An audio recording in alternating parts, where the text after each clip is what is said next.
Iran ಮತ್ತು Israel ಯುದ್ಧದಲ್ಲಿ ತುಂಬ ದೊಡ್ಡ ಡೆವಲಪ್ಮೆಂಟ್ಸ್ ಆಗ್ತಾ ಇದೆ. ಆ ಡೆವಲಪ್ಮೆಂಟ್ಸ್ ಏನು?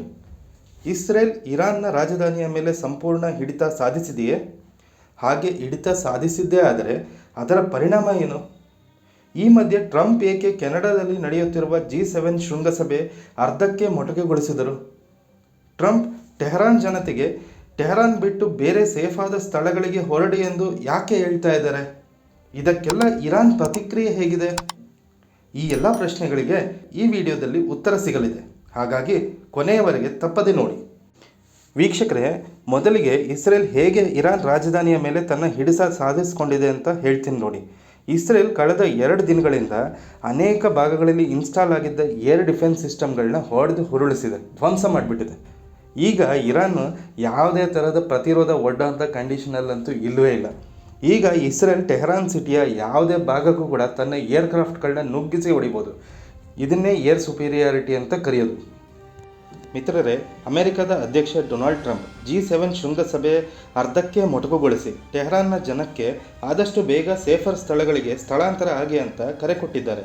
ಇದು ಸುಖ ಸುಮ್ಮನೆ ಹೇಳಿಲ್ಲ ಸ್ನೇಹಿತರೆ, ಇದಕ್ಕೆ ಒಂದು ರೀಸನ್ ಇದೆ. ಈಗ ಅಮೆರಿಕ ತಾನೂ ಕೂಡ ಯುದ್ಧಕ್ಕೆ ಇಳಿಯೋ ಸೂಚನೆ ಕೊಡ್ತಾ ಇದೆ. ಯಾಕೆಂದರೆ ಅಮೆರಿಕದ ಸೇನಾ ನೌಕೆಗಳು, ಡೆಸ್ಟ್ರಾಯರ್ಗಳು ಯುದ್ಧ ಸನ್ನದ್ಧ ಸ್ಥಿತಿಯಲ್ಲಿ ಮಧ್ಯ ಏಷ್ಯಾ ಕಡೆಗೆ ದೌಡಾಯಿಸ್ತಾ ಇದೆ.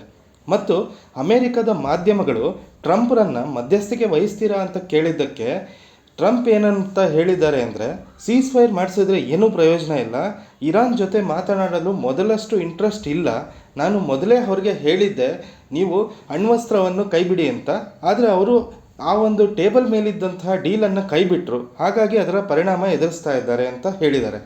ಗೆಳೆಯರೆ, ಇಲ್ಲಿ ಇಸ್ರೇಲ್ ತನ್ನ ಎಕ್ಸಿಸ್ಟೆನ್ಸ್ಗಾಗಿ ಯುದ್ಧ ಮಾಡ್ತಾ ಇದ್ದೀವಿ ಅಂದರೆ ಟ್ರಂಪ್ ಇರಾನ್ಗೆ ಯಾವುದೇ ಕಾರಣಕ್ಕೂ ಅಣ್ವಸ್ತ್ರ ಪಡೆಯಲು ನಾನು ಬಿಡೋದಿಲ್ಲ ಅಂತ ಹೇಳ್ತಾ ಇದ್ದಾರೆ.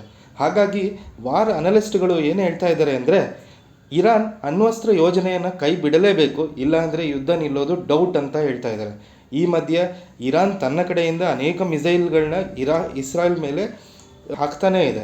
ಇದರಿಂದ ಎರಡೂ ಕಡೆಗಳಲ್ಲಿ ಮುಗ್ಧ ಜನರು ಸಾಯ್ತಾ ಇದ್ದಾರೆ. ಇರಾನ್ನ ಕಡೆಯೇ ಹೆಚ್ಚು ಅಂತ ಹೇಳ್ಬೋದು. ಮುಂದಿನ ಕೆಲವು ದಿನಗಳು ಬಹಳ ಮುಖ್ಯವಾಗಿದೆ ಸ್ನೇಹಿತರೆ. ಇದರ ಮುಂದಿನ ಡೆವಲಪ್ಮೆಂಟ್ಸ್ಗಳು ಏನೇ ನಡೆದರೂ ನಿಮಗೆ ಅದರ ಅಪ್ಡೇಟ್ ಮಾಹಿತಿ ಈ ವಿಡಿಯೋದಲ್ಲಿ, ಈ ಚಾನಲ್ನಲ್ಲಿ ಸಿಗುತ್ತೆ.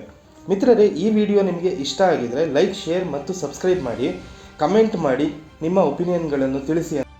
Thank you for watching. Thank you so much.